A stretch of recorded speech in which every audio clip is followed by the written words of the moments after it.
What if that stubborn brain fog, that inability to focus, and that nagging joint pain aren't just signs of aging? What if they are actually a desperate distress signal from your body's largest internal organ? We are decoding the silent triad that doctors often miss until it's simply too late. Listen closely, because this is the specific biological reality that the medical establishment often glosses over. You might think you're just tired, or stressed, or getting older. But these symptoms are the dashboard warning lights of a much deeper metabolic malfunction. We are talking about a condition that isn't just about weight. It is a systemic energy crisis. The science is alarming. This condition is currently affecting 33.7% of all adults. And here is the most dangerous misconception: you do not have to be overweight to have it. We see this constantly in what we call the skinny phenotype, people who look thin on the outside but are chemically suffocating on the inside. If ignored, this condition turns your liver, which should be your body's pristine chemical processing plant, into a toxic storage unit. Imagine a waste management facility where the trucks stop leaving, the trash piles up. Eventually, the walls crack and toxic waste starts leaking into the surrounding soil.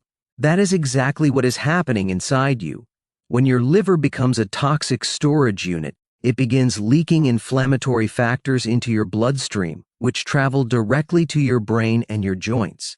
That is why you feel that fog. That is why your knees ache. It's not age, it's poison. So, how do you know if you are in the 33%? I want you to perform a quick self-audit right now. Do you experience a profound energy crash around 3 p.m.? I don't mean just feeling a little sleepy. I mean a biological wall where your focus evaporates. Or, consider this specific symptom that almost everyone misses. Do you have unexplained itchiness on your palms or the soles of your feet? Most people write these off. They think, oh, it's just allergies, or I didn't sleep well. No. These are biological red flags.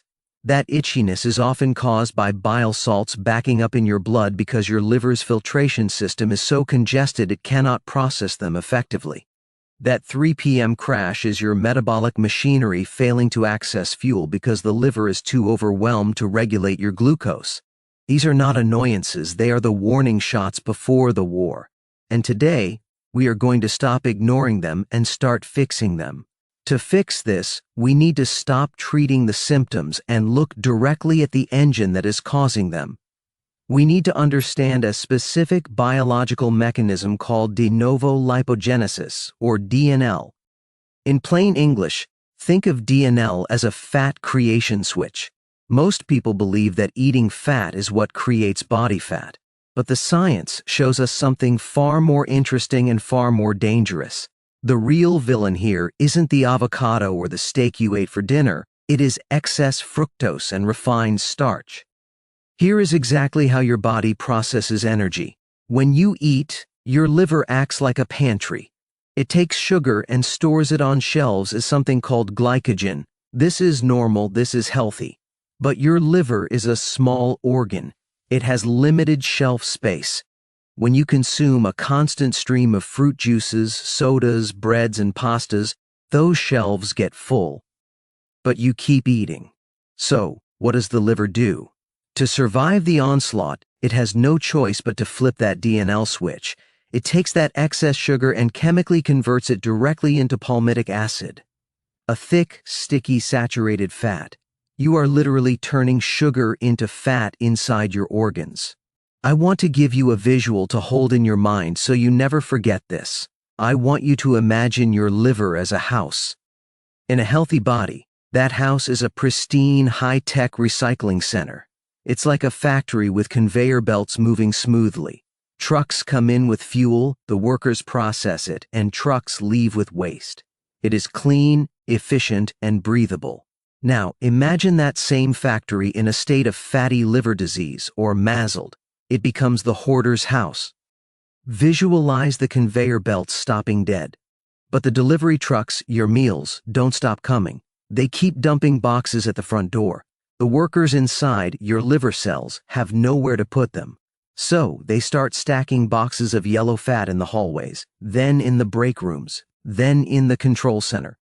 Eventually, these boxes of fat are piled floor to ceiling.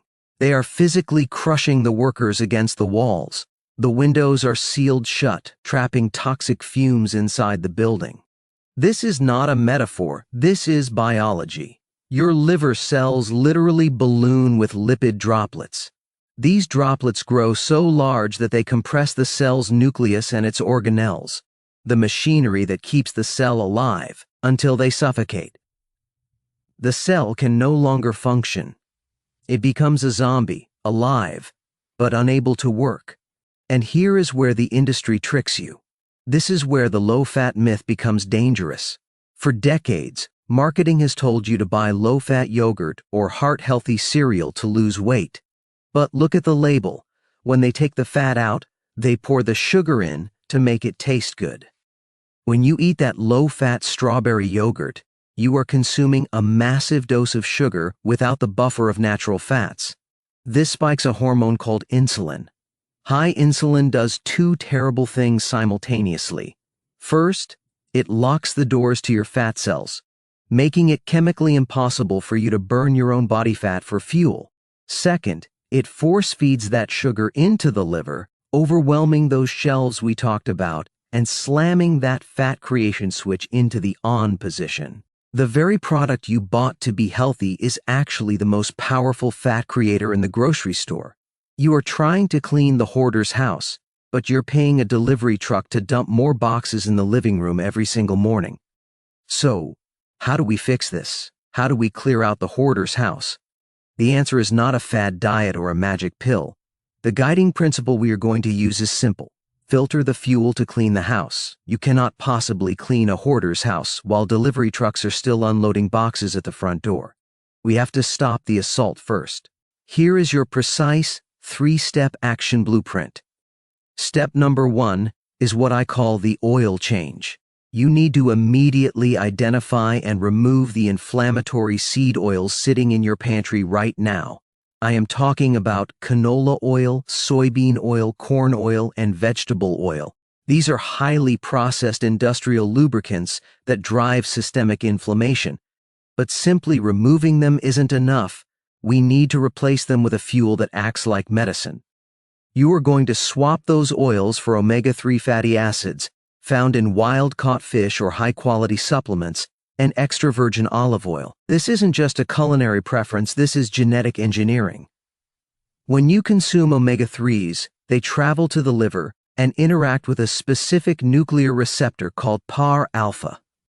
Think of PAR-alpha as the general of your metabolic army. When omega-3s wake him up, he issues a command to your DNA. He effectively turns on the genes that burn fat for fuel, and simultaneously turns off the genes, specifically one called SREP1C, that are responsible for creating new fat. By changing your oil, you are literally reprogramming your liver cells to stop hoarding and start burning. Step number 2 is the antidote. We are going to introduce a specific drink to help put out the fire of inflammation in your liver cells. I want you to start drinking golden milk, which is a blend of turmeric and black pepper. Now, you have probably heard that turmeric is good for you. But here is the secret. The health blogs usually miss. Turmeric on its own is very difficult for your body to absorb. Your liver is actually too good at its job. It identifies the active compound, curcumin, as a foreign substance and flushes it out almost immediately. This is why the black pepper is non-negotiable. Black pepper contains a compound called piperine. Piperine temporarily inhibits the liver's ability to flush the curcumin. It essentially distracts the security guards so the repair crew can get in. This combination increases the absorption of the anti-inflammatory curcumin by up to 2,000%. The curcumin then acts as a biological fire extinguisher, targeting a protein complex called NF-κB, which is responsible for the chronic inflammation damaging your liver cells. Step number 3 is the drainage walk. This is the simplest, most effective tool you have, and it costs $0. I want you to take a brisk, 10-minute walk immediately after your largest meal of the day. Why immediately? Because when you eat, glucose floods your bloodstream. If you sit on the couch, that glucose has nowhere to go but the liver, where it will likely be turned into fat. But if you walk, you force your large leg muscles to contract. These contractions open up special gates on your muscle cells called GLUT4. These gates act like vacuums, sucking glucose out of the blood before it ever reaches the liver.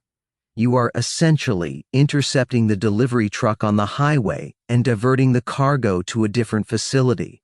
This prevents the fat storage switch from ever flipping on in the first place. Finally, I want to give you a tool to make this sustainable.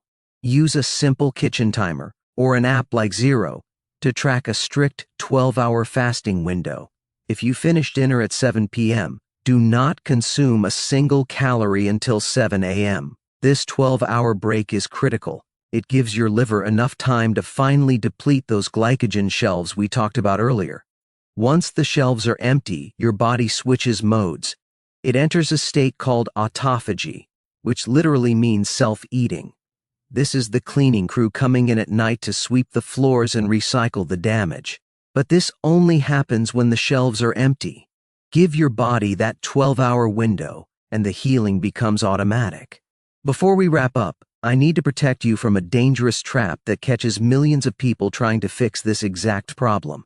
You have seen the ads for detox teas or slimming teas that promise to scrub your liver clean in a week. Please do not buy them. Most of these teas rely on an ingredient called senna, which is a harsh laxative. The weight you lose on the scale is just water weight from dehydration, but biologically it is doing the opposite of what you want. These laxatives irritate your bowel lining, potentially damaging your gut barrier.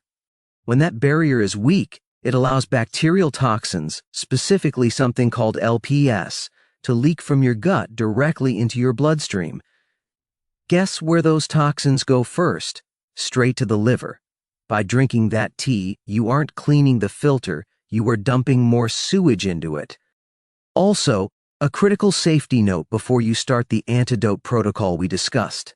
If you are currently taking blood thinners like warfarin or Plavix, you must consult your doctor before adding high-dose turmeric or curcumin to your routine. These natural compounds have mild antiplatelet properties, which is great for inflammation, but can increase your risk of bleeding if combined with medication. Always play it safe. Now, I want to leave you with the most empowering fact in human biology. Your liver is the only organ in the human body that can regenerate itself completely from just 25% of its original mass. Think about that. You could lose 3/4 of this organ and it would grow back. This means you are not broken. Your metabolism is not ruined by age. Your system is simply overwhelmed. It is the hoarder's house.